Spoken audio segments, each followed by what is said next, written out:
신명기 28장 1절에서 14절 말씀입니다.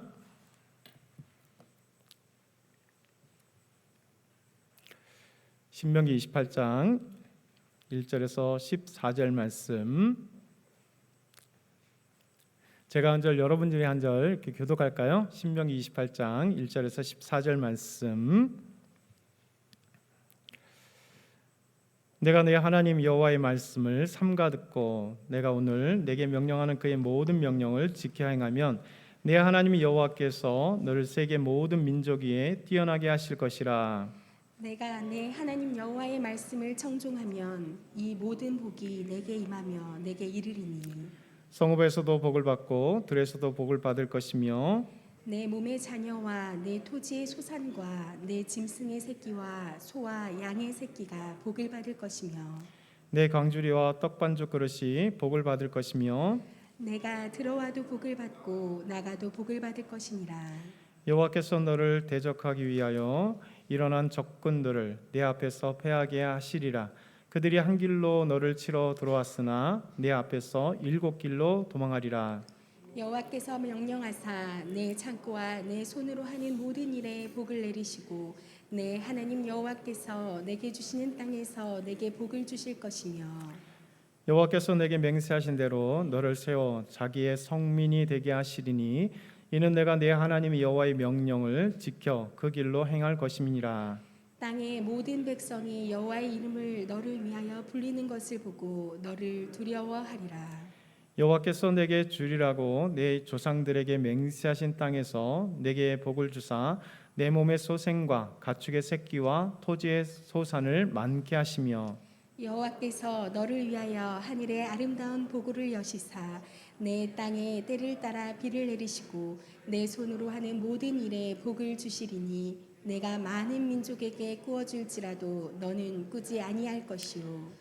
여호와께서 너를 머리가 되게 되고 꼬리가 되지 않게 하시며 위에만 있고 아래에 있지 않게 하시리니 오직 너는 내가 오늘 내게 명령하는 이 내 하나님 여호와의 명령을 듣고 지켜 행하며 내가 오늘 너희에게 명령하는 그 말씀을 떠나 좌로나 우로나 치우치지 아니하고 다른 신을 따라 섬기지 아니하면 이와 같으리라. 아멘. 우리는 성경을 읽고 신앙생활을 하다 보면 이런 한 번쯤 이런 질문을 해볼 때가 있습니다. 성경의 약속은 아직도 유효한가? 성경의 약속은 지금도 유효한가라는 것이죠. 여러분 생각은 어떠세요? 여러분은 어떤 생각을 갖고 계세요? 성경이 하나님의 말씀이 지금도 하나님의 말씀인가? 지금도 성경의 약속이 나에게도 동일하게 유효한가? 여러분은 어떻게 생각하세요? 이런 질문, 성경의 약속은 아직도 유효한가? 라고 한다면 그 대답은, 그 정답은 예스입니다. 지금도 유효하고 지금도 하나님의 말씀이 되는 것이죠. 여러분 그 이유가 뭘까요? 왜 하나님의 말씀이 지금의 약속이, 성경의 약속이 우리에게도 동일하게 이루어질 것이고 동일하게 하나님의 말씀일까? 그 이유는 간단합니다. 하나님은 어제나 오늘이나 내일이나 동일하신 하나님. 우리 하나님은 알파와 오메가, 그리스어로 알파와 오메가는 알파벳 첫 자와 마지막 자. 그러니까 하나님은 처음이요 마지막. 하나님은 영원하신 하나님, 언제나 동일하신 하나님이시다라는 것이죠. 우리 하나님은 변함이 없으신 하나님이십니다. 신실하신 하나님이십니다. 그래서 4,000년 전에 아브라함에게 말씀하시고 아브라함에게 약속하신 그 말씀이 2023년을 살고 있는 저와 여러분에게도 동일한 말씀이고 동일한 약속의 말씀. 우리 다윗에게 3,000년 전에 말씀하신 그 말씀, 그 약속이 우리에게 동일하게 말씀이고 약속이시고 2,000년 전에 예수님께서 말씀하신 그 약속과 말씀이 2,000년 후에 살고 있는 우리에게도 동일한 하나님의 말씀이요 하나님의 약속이 되는 것이죠. 그래서 하나님의 말씀은 2,000년 전이나 3,000년 전이나 약속했던 그 말씀이 우리 하나님은 영원하신 하나님, 어제의 하나님이 오늘의 하나님이요 내일의 하나님이요 변치 않으시는 신실하신 하나님이기 때문에 우리 믿음의 선조들에게 약속하신 그 말씀이 오늘 우리를 살고 있는 우리에게도 동일한 약속이고 하나님의 말씀이 되는 것입니다.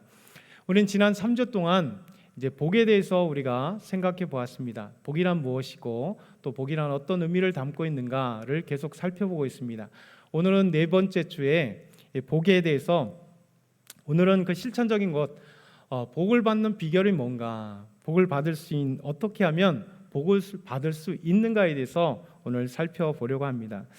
사실 저와 여러분은 우리나라에서 태어났잖아요. 그러니까 우리나라는 유교와 불교와 샤머니즘이 이제 공존하는 세계입니다. 그리고 믹서된 세계예요. 그러다 보니까 많은 사람들이 복을 받기 위해서 기브 앤 테이크, 그러니까 주면 받는다라는 개념을 갖고 있습니다. 왜냐하면 우리가 살고 있는 이 불교 문화권 또 유교와 이 샤머니즘이 함께 이렇게 혼합되어 있는 사회 속에 우리가 자연스럽게 태어났고 자랐고 눈으로 보았습니다. 그래서 우리 모든 조상들이나 생각하는 사람들이 뭐하냐면 복을 받기 위해서는 복을 줄 대상에게 찾아가서 무엇인가 주어요. 그래서 그 복을 받는 대상에게 엄청난 돈을 주거나 아니면 복을 받기 위해 엄청난 제사상을 차려놓거나 아니면 복을 받기 위해서 치성을 드리기 시작합니다. 정한수를 떠놓고 날마다 달에게 빌고 또 어떤 성황당에 가서 그것에 근사하게 제사상을 차려놓고 그것에 무엇인가 하고, 그러니까 무엇인가 내가 하면 반드시 그 대상에게는 복을 주고 건강을 주거나 잘되게 되거나 아니면 무엇이 돈을 주거나 반드시 내가 준 만큼 그 신은 나에게 주어야 되는 것. 이것이 우리나라가 보통 우리 환경 속에 자연스럽게 살아간 것이 이런 환경이 있었어요. 그러다 보니까 여러분 이렇게 불교와 유교와 샤머니즘이 짬뽕돼 있는 이 세상 속에 우리가 태어나고 자연스럽게 보다 보니까 이것이 신앙 안에서 그대로 들어가 있습니다. 그러다 보니까 하나님께 내가 이만큼 주면 반드시 하나님은 이만큼 준 만큼 나에게 주어야 돼라는 거예요. 그래서 하나님께 복을 받기 원하면 내가 하나님께 1,000만 원을 드렸으니까 1만 원 하나님은 1,000만 원에 해당하는 복을 나에게 주어야 되고, 내가 1억을 하나님께 헌금했으면 하나님께서 1억에 대한 나의 복을 허락해 주셔야 하고, 내가 이만큼 몸으로 헌신했으면 하나님께서 이만큼 나에게 주어야 된다는 그 생각들이 우리 안에도 자연스럽게 있습니다. 그러나 하나님은 그렇게 말씀하지 않습니다. 우리 하나님은 1,000만 원을 주었을 때, 하나님 앞에 드렸을 때 하나님께서 1,000만 원에 해당하는 복을 주신다라고 말씀하고 있지 않아요. 하나님은 지금까지 우리가 태어나서 우리 사회 속에 불교와 유교와 샤머니즘이 짬뽕돼 있는 세상 속에 우리가 자연스럽게 녹아져 있는 이것과 다릅니다. 하나님은 우리에게 복의 놀라운 개념들을 갖고 있어요. 이 샤머니즘의 복은 뭡니까? 내가 드린 만큼 주되, 여러분 주고 난 뒤에 윤리에 어떻게 살아야 되는지에 대해서는 관심이 없어요. 내가 드린 만큼, 내가 제사상을 차린 만큼, 내가 보시한 만큼, 내가 드린 만큼 나에게 복을 주기 때문에 그거 복 받고 난 뒤에 삶을 어떻게 살아야 되는 것은 내 마음 것입니다. 그런데 하나님은 우리에게 말씀하시기를 그렇게 말씀하지 않습니다. 하나님의 복의 주체는 하나님이십니다. 하나님이 반드시 우리에게 복을 주시는데, 복을 받은 사람과 복을 주시는 하나님 앞에 우리 믿음의 사람들, 우리 그리스도인들은 이제 어떻게 살 것인가가 되게 중요해요. 이게 윤리적인 삶이죠. 그래서 믿음의 사람들은 다릅니다. 그래서 하나님은 복을 주실 때 어떻게 복을 주실 것이며, 복을 받은 사람들은 이제 어떻게 살아갈 것인가. 우린 지난주에 복 받는 삶, 복의 진정한 모습이 뭔가를 살펴보았어요. 여러분 가장 중요한 무엇입니까? 창조전에 하나님께서 우리에게 하늘에 속한 신령한 복을 우리에게 주시기로 예비하시고, 그래서 우리를 거룩하고 흠없게 하나님의 자녀로 우리를 택하시고 예정하셨다. 그리고 하나님이 창조하시면서 생육하고 번성하여 땅에 충만하라 라고 하는 복을 우리에게 주셨다 말씀했습니다. 그리고 하나님의 놀라운 복이 뭐냐? 하나님의 놀라운 복은 동일하게 하나님이 주시는데 하나님과 동행하는 삶. 그러니까 지난주엔 요셉을 통해서 우리가 하나님께서 주어지신 아름다운 복이 뭐냐? 하나님과 동행하며 하나님과 함께하는 것이 복이고, 하나님께서 하나님과 동행할 때 형통한 복을 주신다라고 말씀드렸어요. 근데 그 형통이 뭐냐면 만사 형통이 아닙니다. 꽃길만 걸어가는 것이 형통의 의미가 아니다라고 말씀드렸습니다. 왜냐하면 형통 안에는 어려움과 고난이 함께 포함된 것이 참된 형통입니다. 왜냐하면 어려움과 고난을 통해서 하나님은 우리의 믿음을 성장시키시고 하나님을 깊이를 더하셔서 하나님을 우리의 삶 가운데 어려움과 고난을 통해서 하나님의 살아계심을 경험하고 하나님이 우리를 도와주심을 경험하고 하나님이 우리와 함께 하심을 경험하는 아름다운 삶, 그것이 하나님과 동행하는 삶이에요. 그렇기 때문에 그것이 하나님의 복이라 말씀을 드렸습니다. 그러면 오늘은 이제 하나님께서 우리에게 어떻게 복을 주실까, 복 받는 비결, 복 받는 열쇠에 대해서 하나님 말씀하셨는데 그 열쇠를 알아가는, 그리고 하나님의 복이 실제적으로 구체적으로 어떤 복인가, 이 두 가지를 우리 크게 살펴보려고 합니다. 그 첫 번째, 하나님께서는 복 받는 비결, 복 받는 비결 열쇠를 우리에게 말씀하세요. 오늘 1절과 2절의 말씀입니다. 우리 1절과 2절 다시 한번 화면에도 나오는데 같이 크게 한번 읽어볼까요? 준비 시작. 내가 내 하나님 여호와의 말씀을 삼가 듣고 내가 오늘 내게 명령하는 그의 모든 명령을 지켜 행하면 내 하나님 여호와께서 너를 세계 모든 민족 위에 뛰어나게 하실 것이라. 내가 내 하나님 여호와의 말씀을 청종하면 이 모든 복이 내게 임하며 내게 이르리니. 아멘. 하나님이 복을 받는 비결, 복을 받는 열쇠를 우리에게 말씀해 주셨습니다. 특별히 요한계시록 1장 3절에서도 이렇게 말씀하고 계세요. 이 예언의 말씀을 읽는 자와 듣는 자와 그 가운데 기록한 것을 지키는 자는 복이 있나니 때가 가까움이라. 또 시편 1편 1절과 2절에 복 있는 사람은 어떤 사람이냐? 오직 여호와의 율법을 즐거워하여 그 율법을 주야로 묵상하는도다.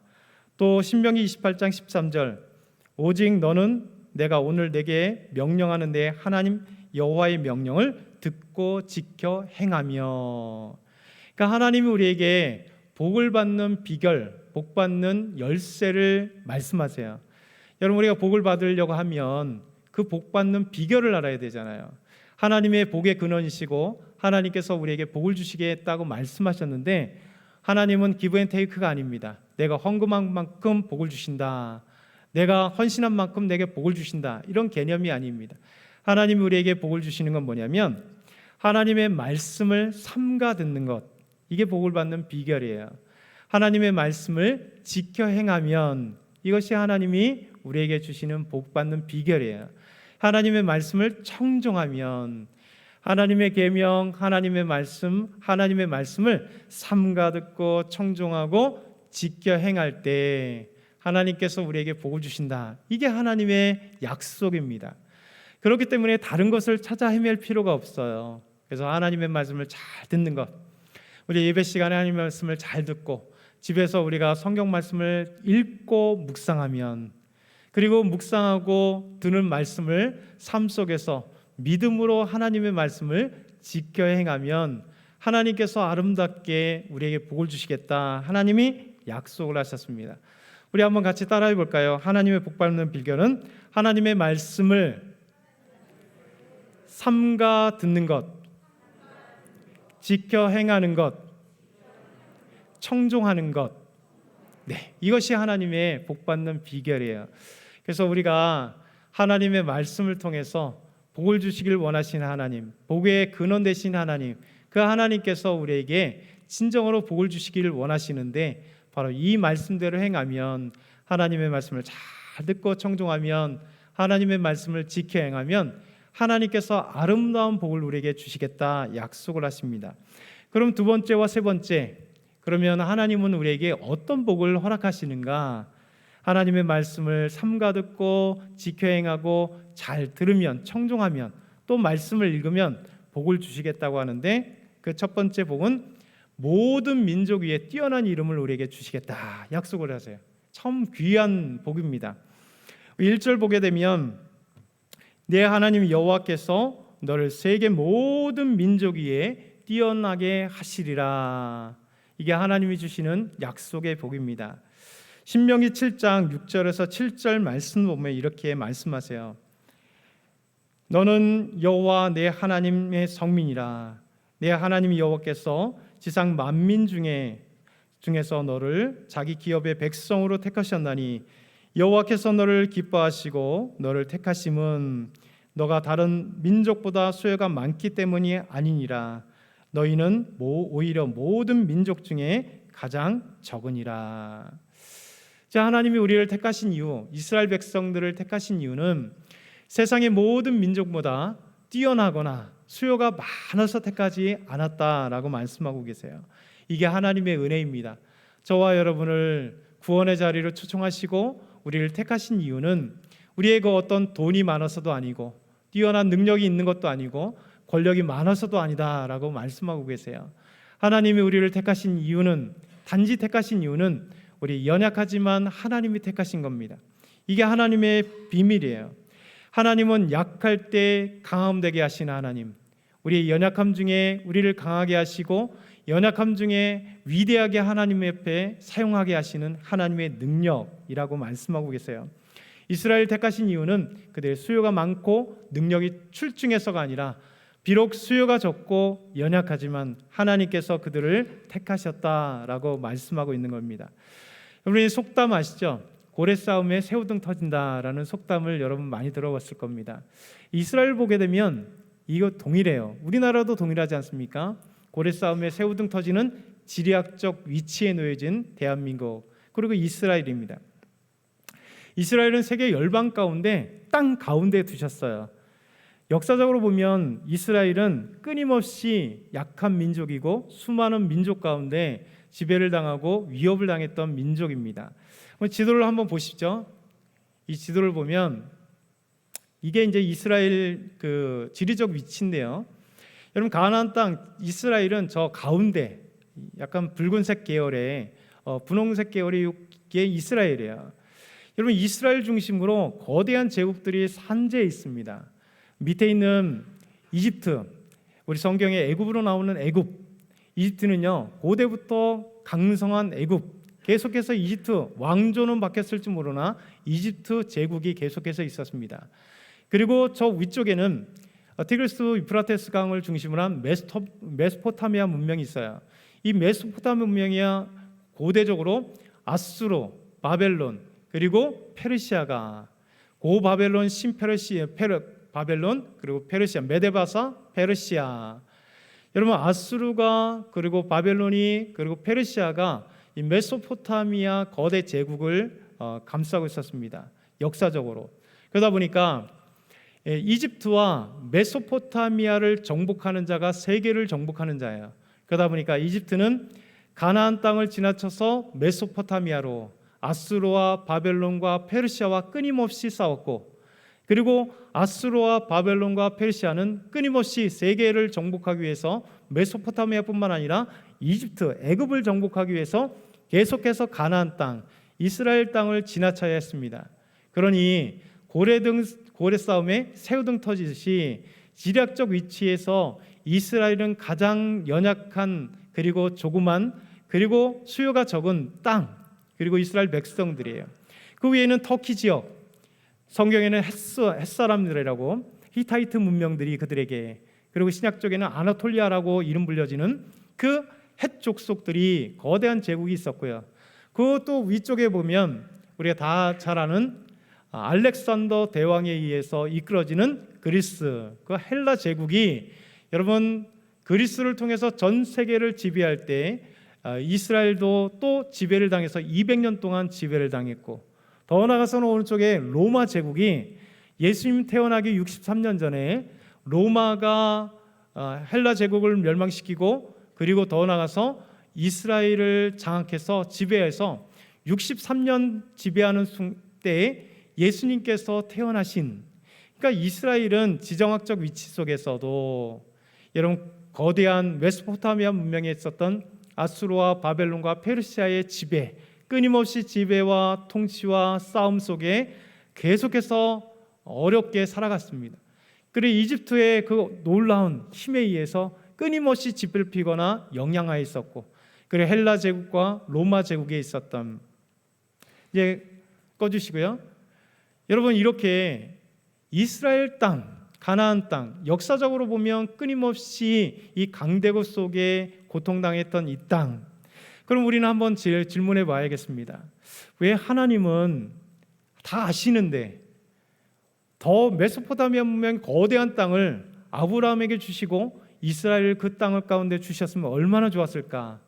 하나님은 지금 터키 지역의 해쪽 속에 있던 히타이트 이 제국에 그 땅을 주셨으면 얼마나 좋았을까? 하나님은 아브라함과 모세와 그 이스라엘 후손들에게 이집트 땅을 그들의 땅으로 주셨으면 얼마나 좋았을까? 하나님도 더 나아가서 로마라고는 작은 나라가 전 세계를 지배한 제국이 되게 하는데 그 로마라는 이탈리아 지역을 주셨으면 얼마나 좋았을까? 그런데 놀랍게도 성경을 보면 하나님은 갈대아 우르에 있었던 아브라함을 부르셔서 이 작은 땅 가나안 땅을 주시고 이것이 약속의 땅이요 축복의 땅이요 젖과 꿀이 흐르는 땅이라 말씀하시면서 이스라엘을 그곳에 주시고 그리고 모세를 통하여 출애굽해서 가나안 땅에 들어가게 하시고 그리고 여호수아와 이스라엘 백성들이 그 가나안 땅을 차지하고 그 땅 가운데 거주하면서 이스라엘 왕조를 세우게 하시는 놀라운 은혜. 그리고 예수님도 그곳에 태어나게 하신 이유가 뭘까? 역사적으로, 지리학적으로, 군사적으로 모든 것을 봐도 가나안 땅에 살고 있었던 이스라엘 백성들은 연약하기에 불과한데, 연약하기 짝이 없는데, 부족하기 짝이 없는데, 그리고 정말 역사적으로 작은 땅에 불과한데, 그런데 모든 학자들의 결론은 무엇일까? 그것은 간단합니다. 성경을 통하여 역사적으로 통해서 왜 가나안 땅에 이스라엘을 하나님께서 주셨을까? 그것은 오직 한 가지, 결론적으로 오직 하나님만을 바라보게 하셨다라는 것이 학자들의 결론입니다. 여러분, 연약하고 부족하고 그래서 이스라엘 백성들은 자기들의 힘이 아니라 자기들의 능력이 아니라 오직 구원하시고 인도하시고 땅을 주신 하나님만을 바라보게 하시는 그 놀라운 은혜가 이스라엘 가운데 있었던 거예요. 여러분 역사적으로 한번 보시겠습니다. 여러분 아브라함이 그 드센 가나안 땅에 처음 들어갔을 때 그가 일어날 수 있었던 이유는 한 가지, 하나님이 아브라함과 함께 있었던 것. 그리고 이스라엘 백성들이 고센 땅에 있다가 출애굽한 이유도 그들의 힘이 아니라 하나님께서 10가지 재앙을 통해서 모세와 함께 놀라운 능력을 베푸시면서 그들이 출애굽할 수 있었고, 그리고 40년 광야 생활 속에서도 하나님을 의지할 때만이 하나님 불과 구름 기둥으로 만나와 메추라기로 물을 주셨기 때문에 그들이 살 수 있었고, 하나님이 능력을 주셨기 때문에 여호수아와 이스라엘 백성들이 가나안 땅을 차지할 수 있었고, 그리고 그것에서 수많은 민족의 위협 가운데서도 하나님을 의지할 때 그들은 승리할 수 있었습니다. 그리고 여호수아가 승리하고 다윗이 백성 가운데 그 가나안 땅 가운데 이스라엘 왕조를 세우면서 승리할 수 있었던 이유는 다윗의 능력이 아니라 하나님이 다윗과 함께 하심으로. 여러분 히스기야 때 아수르라고 하는 거대한 제국이 쳐들어왔으라도 18만 5천 명이 죽은 이유는 하나님이 18만 5천 명의 사네립의 그 군대를 물리쳐 주셨기 때문에 이길 수 있었던 거예요. 모압과 암몬과 이 연합군들이 쳐들어왔어도 여러분 일순간에 하나님이 오직 하나님을 쳐다본 그 순간 하나님이 그들을 밤새도록 죽게 하심으로 이스라엘 지켜주신 역사. 여러분 성경의 역사를 함축한다면 오직 하나님을 바라보며 하나님을 의지할 때 하나님이 지키시고 인도하시고 복 주셨다는 거예요. 성경을 보는 우리에게 도전되는 게 뭐냐? 하나님께서 우리는 연약하고 부족하나 우리는 이 세상 가운데서도 고래등 싸움에 새우등 터지듯이 우리 연약하고 부족합니다. 우리나라 부족합니다. 전 세계 가운데 부족합니다. 그러면 불구하고 하나님이 이 땅, 이 민족을 살려주신 이유, 중국 가운데, 러시아 가운데, 일본 가운데 이 열강 가운데서 끊임없이 압제와 그 고통 속에서도 우리나라가 살았던 이유처럼 하나님이 이 나라 민족을 또 이스라엘 백성들을 저와 여러분을 살려주신 이유는 뭘까? 우리의 강대함이 아니라 우리의 능력이 아니라 우리의 힘이 아니라 여러분 부족하고 연약하지만 하나님의 법칙, 약할 때 강하게 하시는 하나님, 하나님은 위대하신 하나님이 오직 하나님만을 바라볼 때 우리는 연약하나 하나님의 능력의 하나님께서 우리에게 힘 주시고 능력 주시고 함께 하시기 때문에 우리가 일어날 수 있다는 것을 보여주시는 겁니다. 그래서 성경을 통하여 우리에게 이 사실을 보게 되는 거예요. 이것이 바로 약할 때 강하게 하시는 하나님의 법칙. 여러분 고린도전서 1장 18절에 이렇게 말씀합니다. 십자가의 도가 멸망하는 자들에게는 미련하게 보이는 겁니다. 예수님께서 십자가에 죽으신 이 사건이 구원받지 못한 사람들, 멸망하는 사람들에게는 우습게 보이는 거예요. 그런데 여러분 구원받는 자들에게는 하나님의 능력이 되는 겁니다. 여러분 십자가의 죽으심이 우리를 구원하시는 놀라운 능력이 되고, 십자가의 죽으심이 우리의 죄를 용서하시는 그 놀라운 사건이 되고, 십자가의 죽으심 위에 예수님께서 3일 만에 부활하시는 놀라운 역사가 하나님의 능력이 되는 겁니다.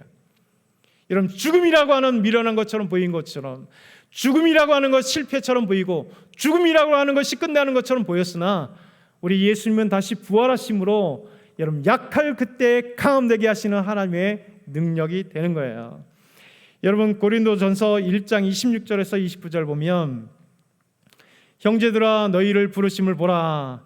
육체를 따라 지혜로운 자가 많지 아니하며 능한 자가 많지 아니하며 문벌 좋은 자가 많지 아니하도다. 그러나 하나님께서 세상에 미련한 것들을 택하사 지혜 있는 자들을 부끄럽게 하려 하시고, 세상에 약한 것들을 택하사 강한 것들을 부끄럽게 하시려며, 하나님께서 세상에 천한 것들과 멸시받는 것들과 없는 것들을 택하사 있는 것들을 폐하려 하시나니, 이는 아무 육체도 하나님 앞에서 자랑하지 못하게 하려 하심이라.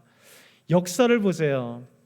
아까 보았던 이스라엘의 그 지정학적 위치, 거대한 제국 가운데서 하나님은 그들을 지켜주셨고, 위대한 세상 모든 이름에 뛰어난 민족으로 삼아주신 이스라엘 백성들의 역사 속에 이름을 등장하게 하시는 하나님. 여러분 믿음의 사람들을 보십시오. 예수 그리스도를 믿는 믿음의 사람들, 300년 동안 그들은, 초대교회 성도들은 끊임없이 핍박과 환난 속에 있었습니다.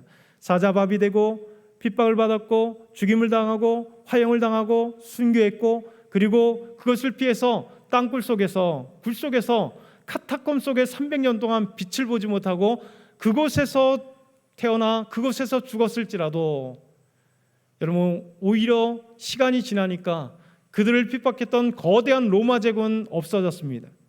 거대한 로마 제국의 신들은 없어지고, 오히려 거대한 로마 제국이 300년에 여러분 콘스탄틴 이 황제에 의해서 예수 그리스도를 믿는 나라가 되었고, 기독교 국가가 되었고, 그리고 하나님을 핍박하던 자들이 오히려 하나님의 역사에 승리함으로 말미암아 하나님의 민족이 되었다는 사실을 기억해야 돼요. 여러분 역사를 통해서 하나님은 약한 자들을 들어 강하게 하시고, 지혜롭지 못한 자를 통해서 지혜로운 자들을 부끄럽게 하시는 하나님의 역사가 되어, 여러분 성경의 역사에 있어서 이스라엘뿐만 아니라 여러분 성경에 나오지 않는 유대 역사에도 하나님은 그들을 찬란하게 하세요. 그들의 환난 가운데, 어려움 가운데서도 하나님이 이상하게도 하나님의 약속을 이루시는 것을 보십니다. 여러분 유대의 역사를 보면 AD 140년 이후에 유대인들은 가나안 땅을 떠나게 됩니다. 로마에 의해서 그들은 철저하게 전 세계로 뿔뿔이 흩어지는 민족이 되옵니다. 그래서 2000년 역사 속에 나라 없는 서름을 가지고 유대인들은 전 세계로 흩어지는 유랑민이 돼요.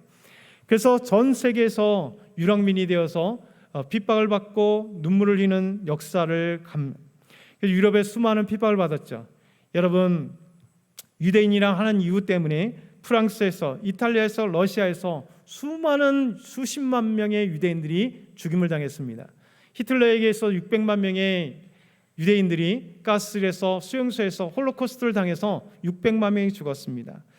어찌 보면 전 세계에 지금 1,400만밖에 남지 않은 유대인들이 없어졌을 거라 생각하지만, 신기한 게도 유대인 역사는 끊임없이 풀뿌리처럼 살아났습니다. 1948년은 이스라엘 땅에 유대가 독립을 했습니다. 그리고 미국의 유대인은 0.2%밖에 되지 않는 유대인들, 그러니까 2%밖에 되지 않는 유대인, 전 세계 0.2%밖에 되지 않는 유대인들이, 여러분 미국에 2% 있는 유대인들이 미국을 움직이는 유대인이 돼요. 미국의 막강한 영향력을 발휘하는 유대인들이 됩니다.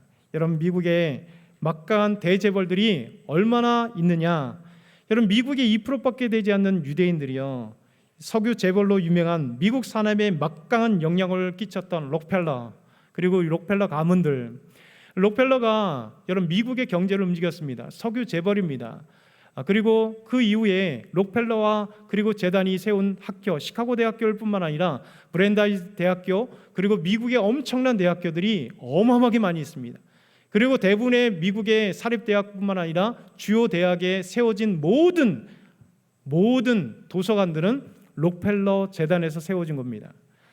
여러분, 금융투자계 최고의 JP 모건이나 골드만삭스, 그리고 웨런 머핏이 다 유대인입니다. 여러분, 그래서 유대인이 세웠던 이 모건이나 골드만삭스는 지금 금융계의 최고의 기업 아닙니까? 그리고 JP 모건인가 록펠러와 로스차일드 가문, 유대인 가문이 세운 중요한 연방 기금이 있습니다. 그들의 돈으로 처음 시작되었던 미국 연방준비은행, 이 유대인들이 자기들의 돈으로 세워지기 시작한 게 미국 연방준비은행, 지금 거대하잖아요. 헤지펀드의 대가였던 조지 소로스, 그리고 미국의 전 국무장관 헨리 키신저, 그리고 경제 대통령이라 불렸던, 지금은 은퇴했잖아요, 재무장관들이, 미국의 모든 재무장관들이 역대, 지금 빼고 역대 유대인들이 다 장악했습니다. 앨런 그린퍼스라고 하는 그 유명한 재무장관, 그리고 우리가 잘 알고 있는 영화계 움직이는 살아있는 전설 스티븐 스필버그가 유대인입니다. 그 미국의 3대 대표 신문 뉴욕타임즈, 워싱턴 포스트, 월스트리트 저널이 유대인 거입니다. 그리고 과학자였던 아인슈타인이 유대인입니다. 그리고 우리가 이 말고도 우리가 가장 요즘에 잘 알고 있는 기업 MS, 마이크로소프트 창업자인 빌 게이츠가 유대인입니다. 페이스북의 창업자인 마크 저커버그가 유대인입니다. 애플 창업자인 스티브 잡스가 유대인입니다. 구글 창업자인 레리 페이지가 유대인입니다. 스타벅스 창업자인 하워드 슐츠가 유대인입니다. 오라클, 미국의 유명한 기업이잖아요. 오라클 창업자인 레리 앨리스가 유대인입니다. 데일 컴퓨터 알죠? 데일 테크놀로지 창업자인 마이크 데일이 유대인입니다. 인텔, 우리 인텔 많이 쓰잖아요. 인텔 창업자 앤디 그로브가 유대인입니다. 우리 아이스크림 하겐다즈의 창업주가, 그리고 루벤 매터스가 유대인입니다. 여러분, 전 인구의 0.2%, 그럼에도 노벨상 수상자의 20%가 유대인입니다. 아이비리그 교수의 30%가 유대인입니다. 미국 대법관의 3분의 1이 유대인입니다. 미국 부자 20명 중 8명이 유대인입니다. 세계 100대 기업 중 40%가 유대인이 오너입니다. 미국 할리우드 메이저 영화사 7곳 중 6곳이 유대인이 창업했고 유대인이 소유주입니다. 그리고 디즈니가 아니었지만 디즈니도 유대인으로 넘어갔습니다. 그럼 세계의 억만장자 기부 클럽인데요, 더 기빙 플래스라고 하는 것에 3분의 1이 유대인입니다. 그리고 비즈니스 위크지의 발표에 의하면 50대 기부자 명단, 세계 50대 기부자 명단 중에 약 2%, 미국의 2%밖에 되지 않는 유대인이 평균 30%가 넘는 기부자. 여러분, 저는 유대인이 위대하다고 얘기하는 게 아닙니다. 유대인이 하나님을 믿었다라고 얘기하는 게 아닙니다. 하나님을 믿는 유대인은 약 5%밖에 되지 않습니다. 그럼에도 불구하고 하나님의 약속은 유효하다는 것입니다. 유대인들이 성공할 수 있는 이유는 그들의 어떤 여러 가지 이유들을 얘기합니다. 교육과 그 다음에 금융사업에 할 수 없었밖에 없었던 역사적인 이유들. 그럼에도 불구하고 하나님의 역사가 있다고 생각합니다. 비록 하나님을 믿지 않는 유대인들이 많습니다. 더더군다나 예수 그리스도를 믿지 않기 때문에 구원받지 못한 유대인이 많습니다. 그럼에도 불구하고 하나님께서는 여러분, 세계 모든 열방 가운데 뛰어나게 하시겠다는 하나님의 약속이 지금도 유효하게 지켜지는 모습을 우리에게 보여지고 있는 거예요. 성경을 통해서 하나님께서 하나님을 믿고 신뢰하는 사람들을 역사 속에 위대한 인물로 세워주시는, 노아가 그렇고 아브라함이 그렇고 여러분 모세가 그렇고 야곱이 그렇고 요셉이 그렇고 여호수아 그렇고 사무엘, 다윗과 시기야와 요새와 이사야, 예레미야, 에스겔, 호세아, 다니엘, 성경의 위대한 하나님의 사람들, 예수님이 12제자가 그렇고 그리고 예수님이 그리고 사도 바울이 하나님을 믿는 자들로 위대한 이름을 세워졌다는 거예요. 여러분, 역사를 초월해서 하나님의 위대한 사람들, 하나님을 믿고 하나님의 말씀에 순종하여 하나님의 말씀을 청종하고 하나님을 온전히 섬기는 자는 하나님이 그 이름을 뛰어나게 하십니다. 우리의 연약하고 부족할지라도 하나님이 여러분의 이름을 뛰어나게 하시는 거예요. 여러분, 유명하게 됐다고 해서 뛰어난 이름이 아닙니다. 하나님이 인정하시는 이름이 뛰어난 이름이에요. 여러분, 저와 여러분은 하나님이 인정하시는 이름이 되어야 돼요. 이미 우리는 하나님이 인정하시는 이름이 되었습니다. 어떻게 되었을까요? 우린 구원받은 자녀이기 때문에. 여러분, 하나님의 생명책에 우리 이름이 기록되어 있어요. 이것이 위대한 하나님의 생명책에 기록된 이름. 그러기에 세계 모든 만방에 뛰어난 이름이, 대통령의 이름이 되지 않아도 하나님 앞에 우리는 자랑스러운 이름입니다. 저와 여러분의 이름이 자랑스러운 이름이에요. 마지막으로, 시간이 많이 갔을지라도 짧게 하겠습니다. 마지막으로 하나님이 우리에게 복을 주시는데 전 삶의 영역에 풍요롭게 복을 주시는 말씀, 오늘 경제적인 복을 주십니다.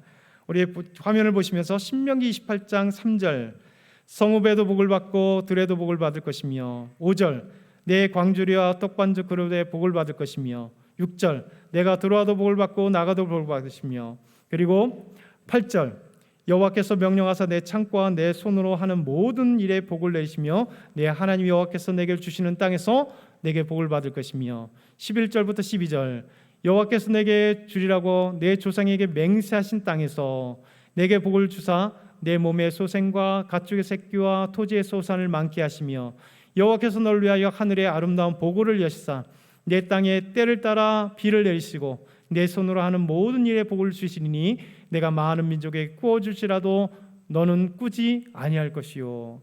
여러분, 하나님께서 우리에게 주시는 이 놀라운 복이 풍요를 가져다 주는, 우리 삶의 모든 영역 가운데 경제적인 부유를 주시겠다는 거예요. 우리의 가정에, 우리의 사업에, 우리의 직장에, 우리의 살아가는 모든 것에 하나님이 복의 근원이신데 하나님의 복을 주실 때 이 놀라운 복을 주시겠다 약속하십니다. 여러분, 군사적으로도 복을 주시겠다 약속하십니다. 신명기 28장 7절, 여호와께서 너를 대적하기 위하여 일어난 적군들을 내 앞에서 패하게 하시리라. 그들이 한 길로 너를 치러 들어왔으나 내 앞에서 7길로 도망하리라. 하나님께서 모압과 암몬 연합군이 쳐들어갈지라도, 아수르 군대가 쳐들어왔을지라도, 다윗에게 쳐들어온 군대일지라도 하나님을 신뢰할 때 그 적군들이 한 길로 왔으나 7길로 도망하게 하시는 역사 속에 하나님이 이루시는 모습을 우리에게 보여주십니다. 하나님은 거룩한 백성 되게 하시고 하는 특별한 관계를 주시겠다고, 하나님의 성민, 하나님의 거룩한 백성이 되게 하시겠다라고는 놀라운 복을 우리에게 허락하십니다. 그래서 모든 국제관계 속에서 세계 민족 가운데 두려움을 허락해 주시겠다. 신명기 28장 9절 10절, 여호와께서 내게 명령하신 대로 너를 세워 자기의 성민이 되게 하시리니 이는 내가 내 하나님 여호와의 명령을 지켜 그 길로 행할 것임이라. 땅의 모든 백성이 여호와의 이름이 너를 위하여 불리는 것을 보고 너를 두려워하리라. 우리가 두려운 게 아니라 우리가 섬기는 하나님 때문에 우리를 세계 모든 사람들이 두려워하게 하시겠다 말씀하세요. 마지막 삶의 자리에서 으뜸이 되게 하시겠다 말씀합니다. 28장 13절 마지막으로 한번 같이 읽어볼까요? 준비 시작. 여호와께서 너를 머리가 되고 꼬리가 되지 않게 하시며 위에만 있고 아래에 있지 않게 하시리니. 아멘. 이런 아름다운 복이 여러분에게 넘쳐나게 소망합니다. 여러분, 신명기 28장, 이 복은 축복의 장이면 동시에 그리고 저주의 장이에요. 하나님의 말씀을 삼가 듣고 청종하고 지키면 내가 이 복을 14절까지 너에게 주실 것이고, 그리고 나머지 부분, 내가 하나님의 말씀을 삼가 듣고 청종하지 아니하면, 또 지켜 순종하지 아니하면 이 저주가 너에게 임하리라. 또 저주의 장이 동일하게 28장이에요. 여러분, 저와 여러분이 복 받는 비결을 알아야 돼요. 하나님 말씀 가운데 다른 게 아닙니다. 하나님의 말씀을 삼가 듣고 청종하고 지켜 행하면 하나님께서 주시기로 약속한 복의 근원이신 하나님께서, 이 놀라운 복의 근원이 되신 하나님께서 구체적으로 복을 주시겠다 약속하세요. 여러분, 다른 것으로 우리가 방법이 없습니다. 다른 것에 헤맬 필요가 없습니다.